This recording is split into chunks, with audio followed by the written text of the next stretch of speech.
My name is Dr. Lissa Ramirez Stapleton. And this is my sign name, L to S on the chin. I grew up in Ohio. Most of my education I received in Ohio also. If you see the top picture, my family picture, my mom, my dad, 2 younger brothers, my aunt, a few other family members. I have a large family.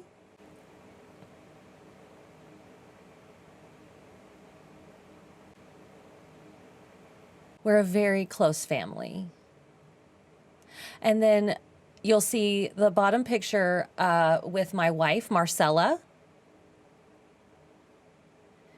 She grew up in California, and we met in Germany, actually.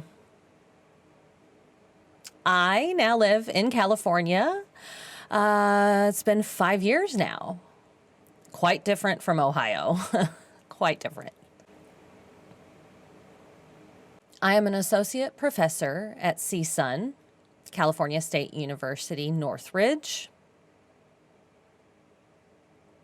And again, I've been there for 5 years now. I'll shortly be beginning my 6th year there. I am a proud queer mama. I'm pregnant right now. I will soon have my first daughter, and I'm very excited. I'm getting ready for that and very much looking forward to it.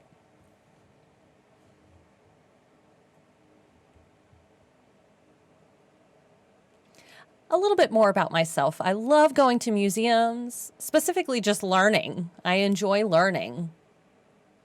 I love to dance. Growing up, I was a dancer since 3 years of age. My wife and I go dancing often. We really enjoy that. It's a good stress reliever for us.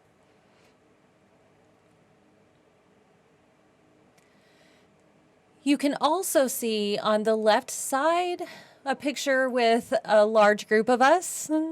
That's part of our community. We're very close with our community. This was a Kwanzaa celebration, and we celebrated many different colors in our home. We are an intersectional home, a variety of cultures celebrated within our home. And we often invite our community to come and interact with us. And of course, with COVID situation, everyone is staying home. We're not able to have that interaction like we love. It's been very difficult.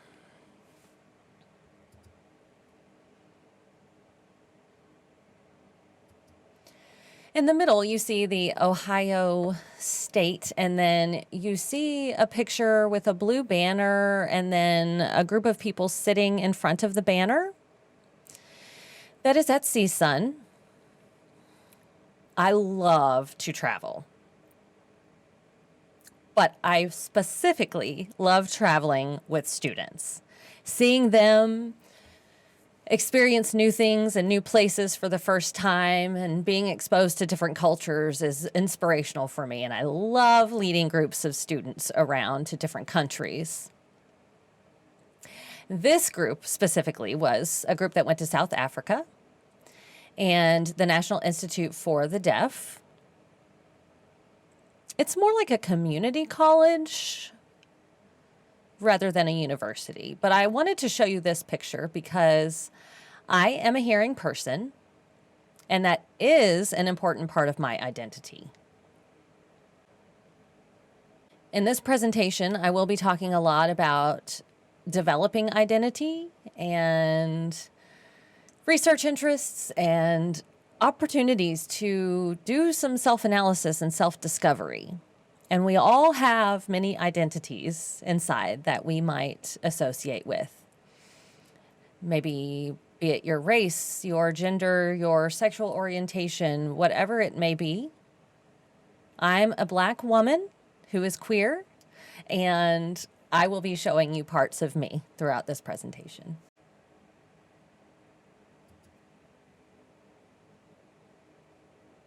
Well, where to start?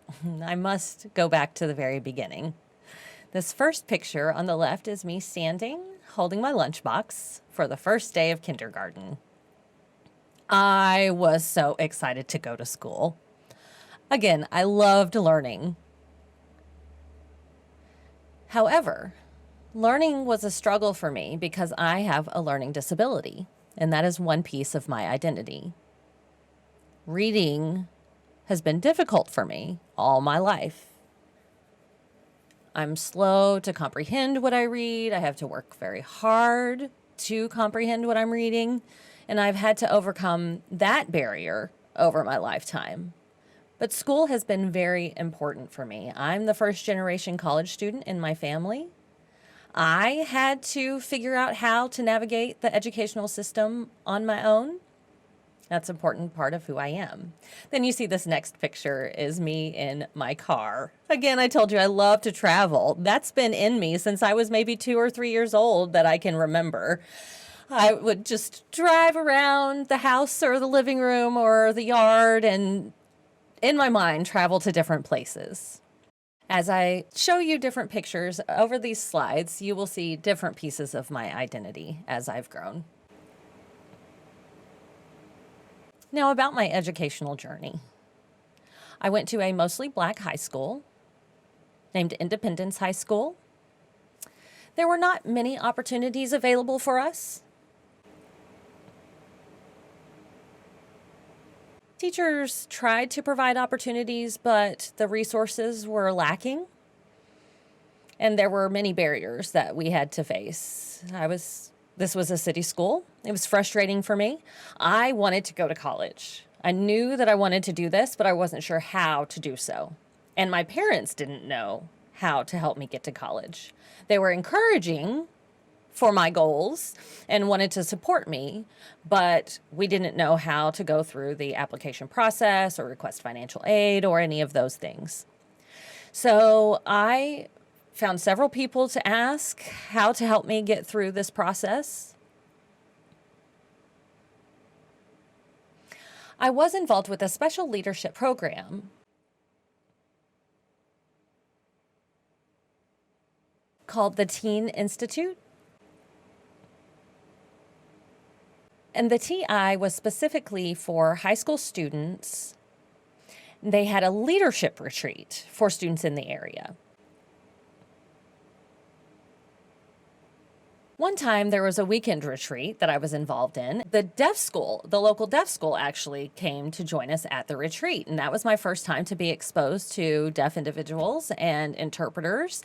And that completely changed my life. It changed my path. Prior to that, I had had no exposure to deaf individuals or sign language. But that opened my eyes to different cultures. And I told you that my high school was majority black. And I had some good experiences. And this was another good experience, this leadership retreat where I met these students from the deaf school. Then when it came time to apply for colleges, I was looking at different universities I might want to go to.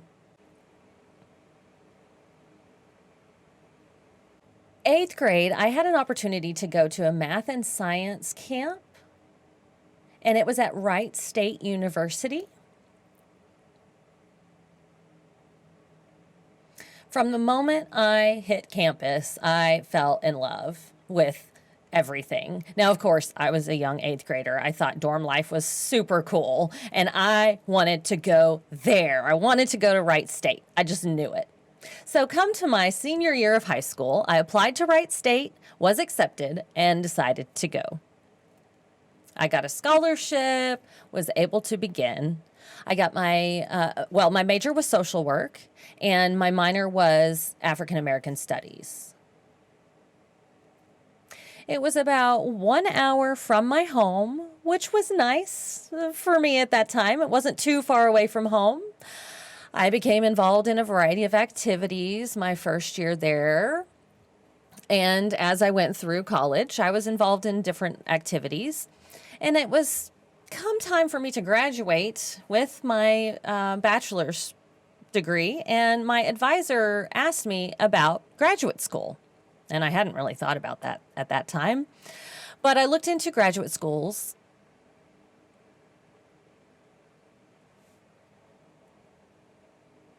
And I decided to go for personnel development. It's working with college students. And on paper, I wanted to work with students.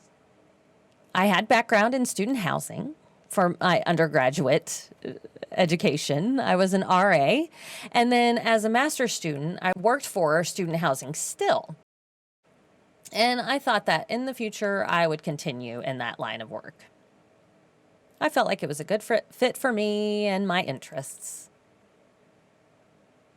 So I went to the University of Dayton for my master's degree. It was a good, interesting experience. It was a strong Catholic school. And at that time, my religious identity started to develop.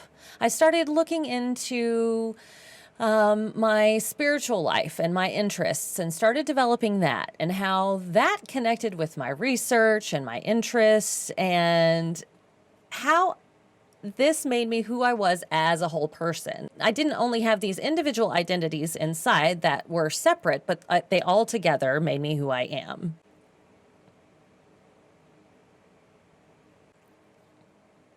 So after I graduated, I applied for a student housing job at NTID and also at CSUN.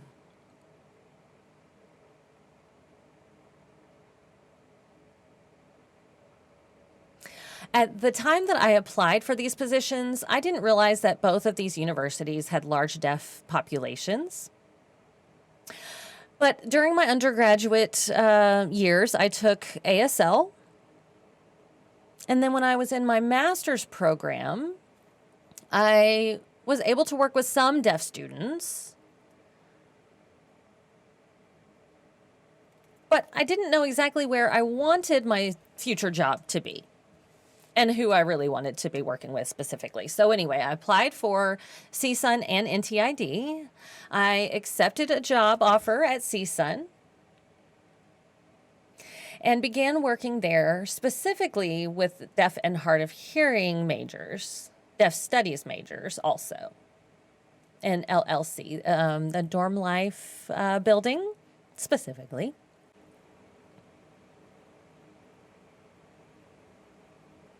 I noticed a variety of challenges that these deaf and hard of hearing students faced, especially deaf and hard of hearing students of color,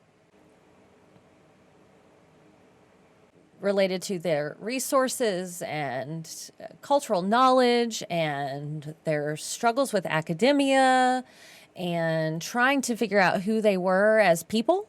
I was also seeing many students drop out. I wanted to figure out how we could better serve and support these students. Something was indeed missing. So I decided to go back to school for my Ph.D. I needed to research, to look into how we might support these students better. So I went to Iowa State University. It was the only PhD program I applied to. I did apply early and was accepted, fortunately. I had never previously thought that I was going to get a PhD or try to get a PhD. I told you that I had learning disabilities. Academia was a struggle for me. I never imagined that I would go for a PhD. I was also a first-generation college student, as I mentioned, and I had no role models close to me to look up to for how to navigate this.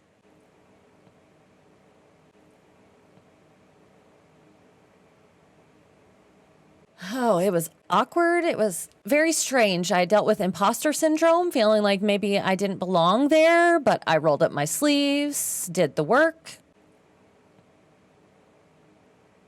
And at that point, I was focusing on deaf people of color in general, their access, their education, equality, a variety of variables within that community, but Black deaf individuals specifically.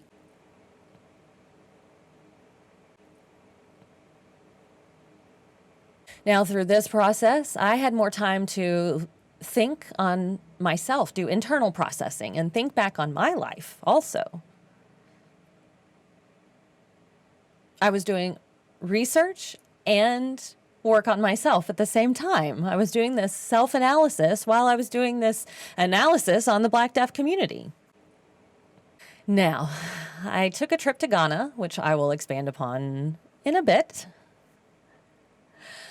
But I graduated with my Ph.D. in 2014, accepted a job as a professor,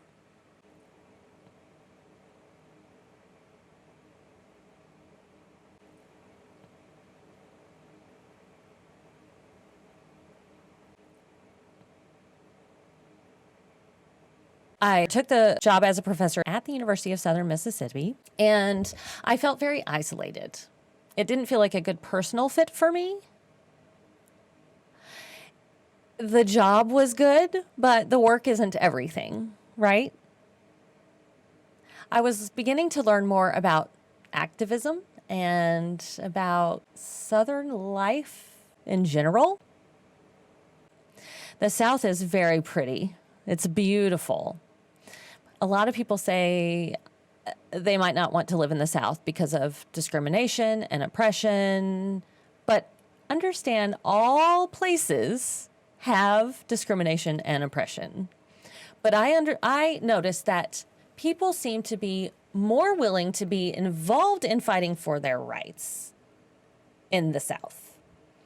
I was able to see people involved in activism and making change happen in these areas in the South. I learned some of their approaches, their strategies. I had discussions with these people. I love the time that I had there. If not for living in Mississippi, I would not be the person I am now.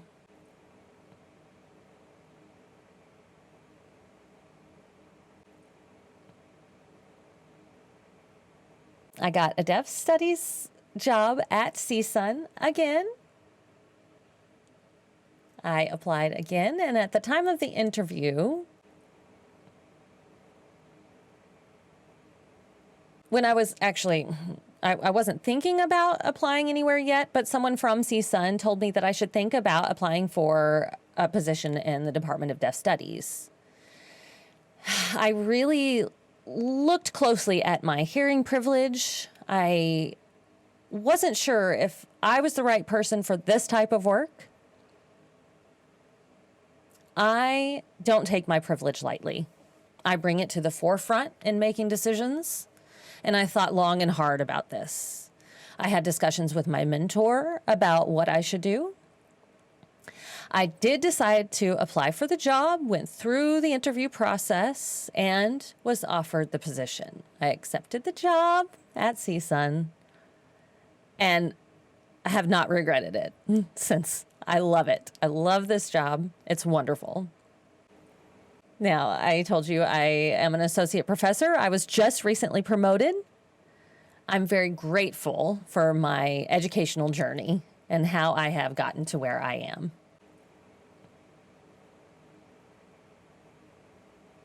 Now, I traveled to Ghana in 2011.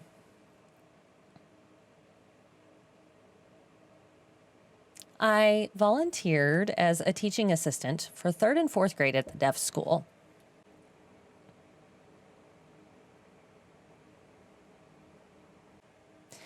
Andrew Foster established this school, and it's more of a model deaf school.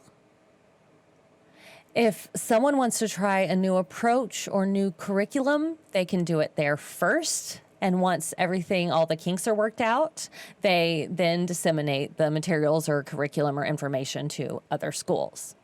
So it's a really good learning school.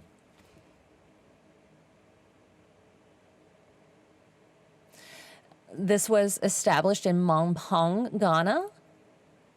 It's beautiful. The mountains, the forest. It's in the middle of nowhere. Just trees everywhere you look, in a valley, a very small, small valleys.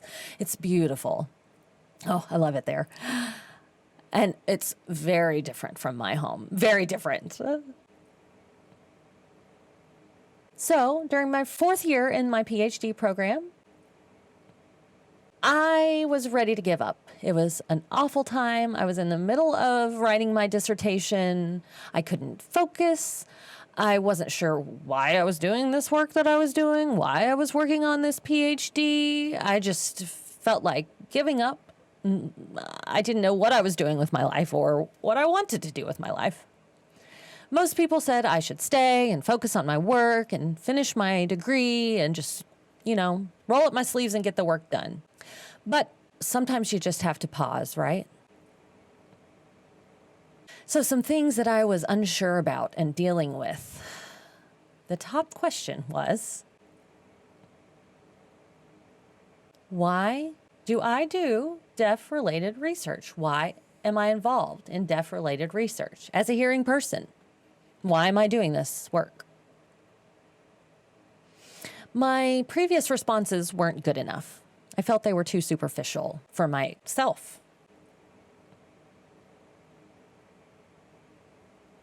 I needed to have a better personal understanding of why I was doing this work.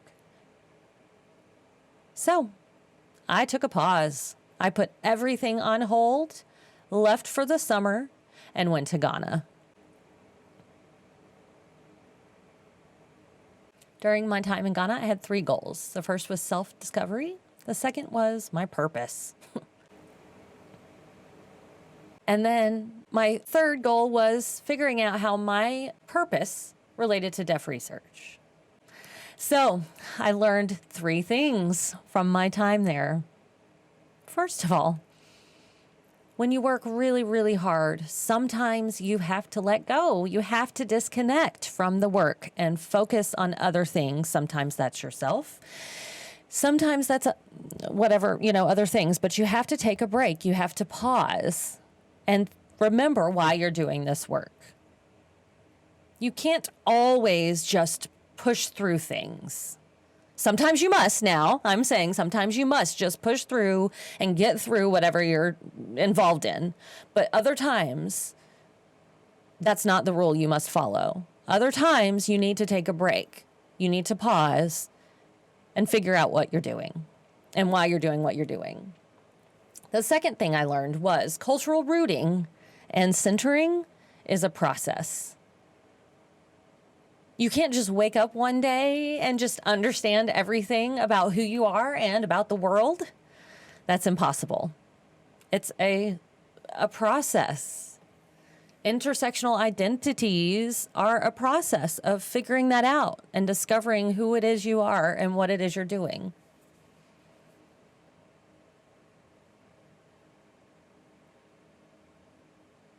Ghana, for me, helped me bring cultural influences to the forefront and helped me to think about who I am, who I was previously, who I was at that time. I did a lot of writing and reflecting, journaling, etc. through this process. And then third, you must know your why and the what will come. If you know your why, you'll figure out the what. So when you think about why you're doing something, you might want to know the what it is, but it might not happen immediately. And so those are 3 important things that I learned during my time in Ghana. Okay, so first of all, I'm going to talk about how I got to Ghana. When I got there, it smelled different. Everything looked different. I just had this different feeling when I got there. I felt this immediate connection. And for a lot of Black people who have felt that they've lost that cultural connection due to slavery, we don't really know our ethnicity. We don't really, we have experienced language deprivation. Our religion was taken from us. All of these things were taken during slavery. Slavery destroyed so many cultural aspects of our lives, and we really were just uprooted And so once I returned to Ghana, I felt that there was something there, just something felt right. There was this energy flowing in me when I was there. And I saw these signs that were so welcoming. They were just welcome signs all over that said, welcome home. And I thought, home? Yeah, it really is home. This is my home. And so, again, I just had the opportunity to take a break from my work and go home and discover my identity and my roots. And it was such a valuable experience for me that led to my foundation for the rest of what I'm going to talk about.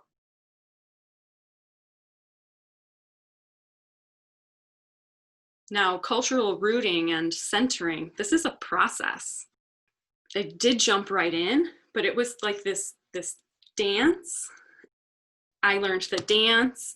I learned how to make the cultural artifacts. I think you can see on the bottom picture where there are different men there teaching how to use the machines to weave, the looms.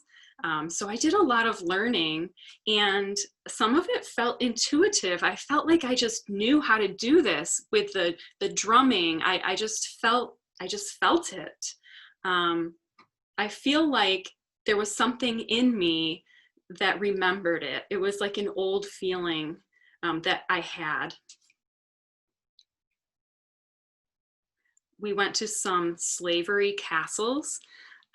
There is a picture up there where you can see the person sitting next to the water. That's actually me. I'm looking out into the water, just pondering things. This is a place where my family had not had the opportunity to visit their home, and they were taken and shipped to the United States from that specific area. So I felt this spiritual connection when I was there. And I just felt this energy and this spirit when I visited certain places there. So one of my identities that hadn't been fully developed is my Black identity, also my queer identity, and my identity as a woman. During my time in Ghana, I really had the opportunity to look into all of this. I couldn't only just work on one identity.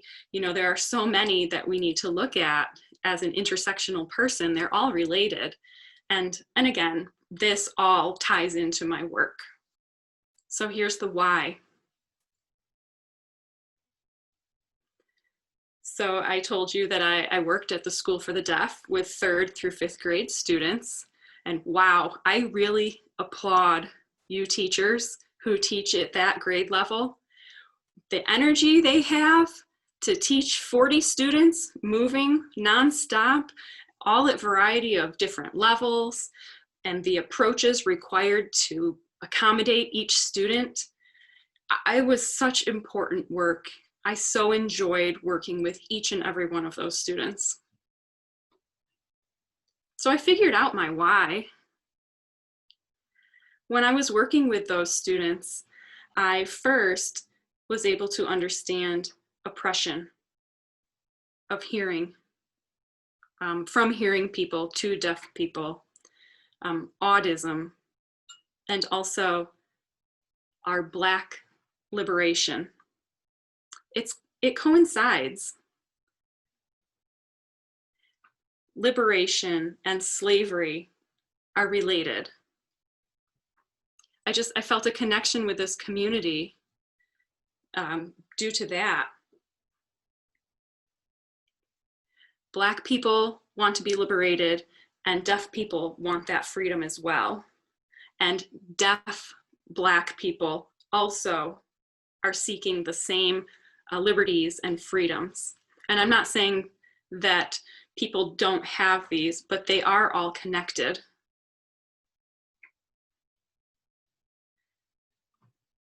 Now, the Black deaf community is my community too. We have a lot in common. We have a lot of the same experiences, maybe not exactly the same, but parts of me are very similar to experiences that they have. And so we have this relationship, we have a partnership. We are not two completely separate entities. The community needs bridge builders, you know? We need those bridges. Deaf people need those bridges. Queer people, women, we need those bridge builders. And so for me, I see myself as a bridge builder. I'm in the hearing community. I have experience teaching in that community. And, you know, it helps me to identify my hearing privilege and how we can work to improve that and how we can associate and dissolve that privilege. A lot of times hearing people don't know anything about deaf culture. That just happens quite often. That's just the way it is. So I feel that our role is to use my hearing privilege to work with hearing people, to identify their mistakes and just call them out and say, you know, I do make mistakes as well, and I'm working on it, and you can as well. You can do the same. We can do it together. And so now when I'm working with the deaf community, I'm more of a behind the scenes community member. I'm here to support them in whatever they need, which means I can research for them, or I can volunteer to provide something. I can gather information. Whatever the deaf community needs, I'm here. I support them. I'm an advocate for them. And so by pulling those two identities and those two roles together, I'm a bridge builder. So those are the things I learned in the process of figuring out my why. So here's my what. Now, once the Ghana trip was over, I felt like, okay, I'm back to researching. I'm ready. I'm going to get into it. I'm feeling more rooted in who I am, more rooted, more connected to my research. It was a different energy. And so now my what's started showing up in quite different ways. My research agenda had focused on deaf students, faculty, and staff, specifically in education, and focusing on equity. Access, history, intersectional identities with relating to race.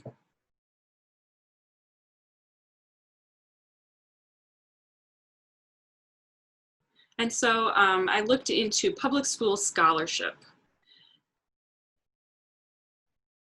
It wasn't free academic work, but it was more user-friendly research, writing for the NAD.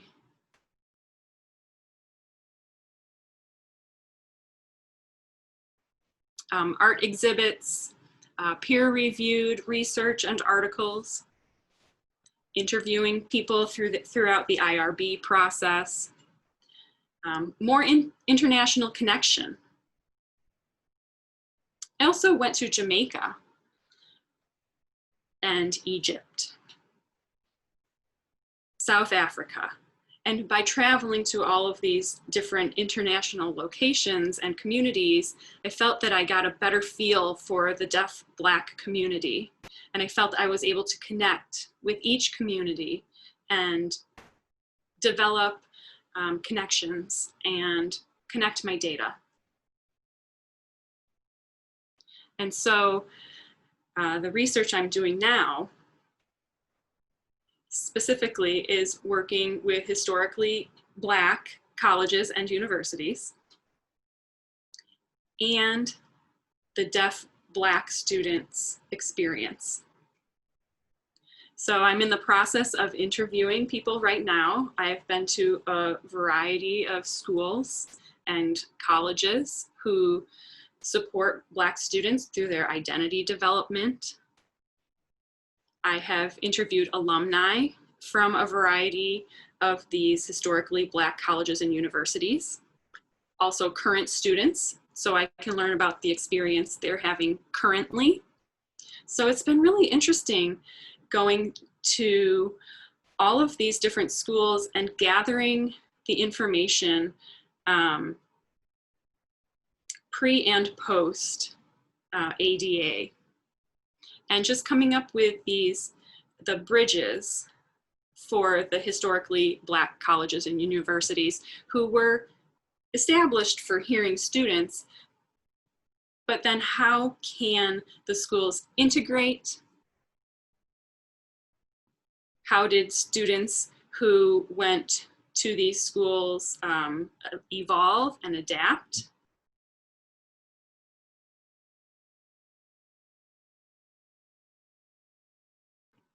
Andrew Foster went to one of these schools, and Roger Oakley as well. And so, again, it's the history of the people who have graduated from these historically Black colleges and universities that I was gathering. So other projects that I've worked on, it's really fascinating history. Again, we see a lot of different issues now. There are not enough Black teachers. There are not enough Black deaf teachers. There's just not enough. That's the issue right now.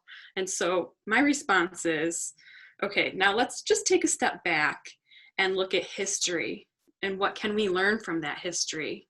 How did we get to this point? What are the pros and cons of this system? What is broken? So I looked at the archives. I went to the library.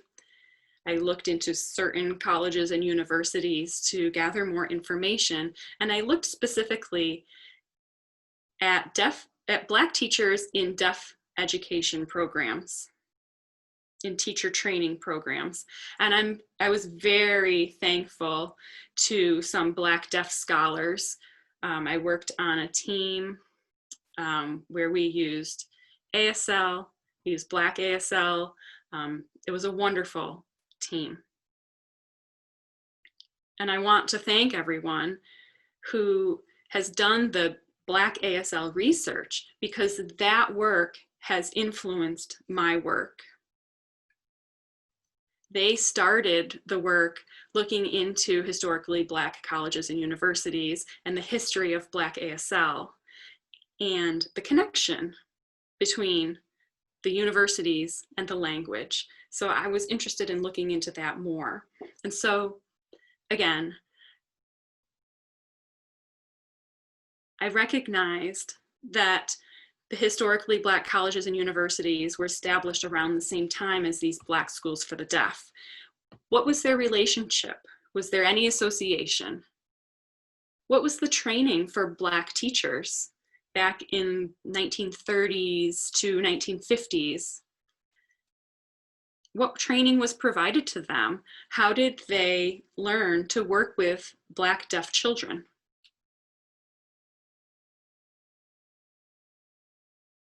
Now, remember, Black lives are still intersectional.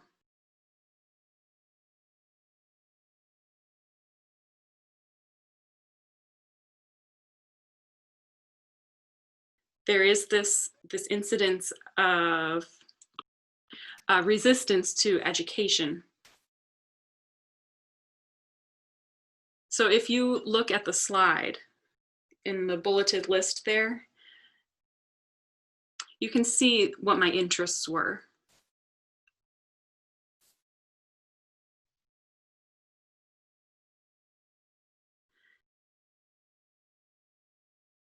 So looking at intersectional remembering and knowing of Black life, the relationships between deaf and hearing people, they obviously weren't always positive relationships. And then the very last bullet there, using history to design new approaches for the future, just to apply that to what we're doing now.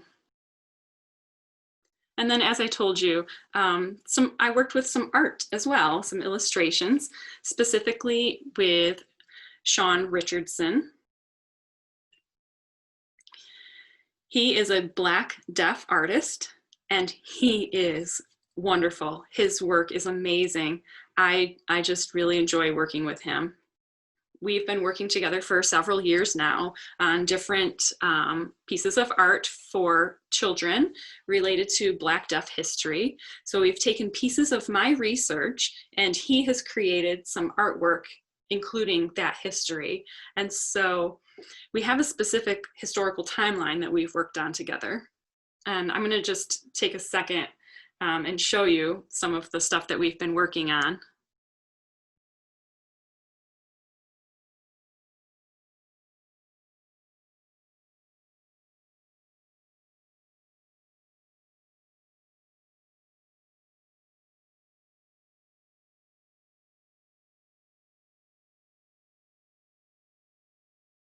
If you can see here, we have about 20 different columns, I guess you could say. Some are related to slavery, how Black deaf people were involved in slavery, and it goes all the way to BLM, Black Lives Matter, that movement today. And we wanted the pictures and descriptions and videos all to be accessible. If you can see an example here, there's the description. It's more visible for children, more easy to read.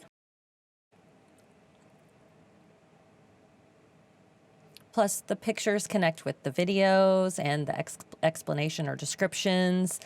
And we're very excited to disseminate this to the community at large next week, hopefully. Sean and I have been working to create a children's book also, both a coloring and activity book. It will be published next month. And again, this book will show more about Black deaf history. We want Black deaf children to feel inspired and feel proud of their identity and know who and what they can become.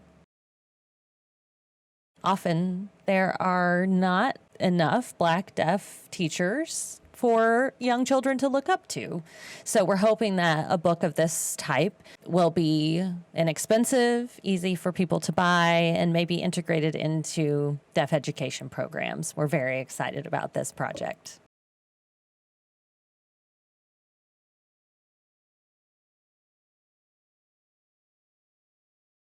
So to wrap up, you might have seen or heard this quote before, but I look forward to you figuring out your why.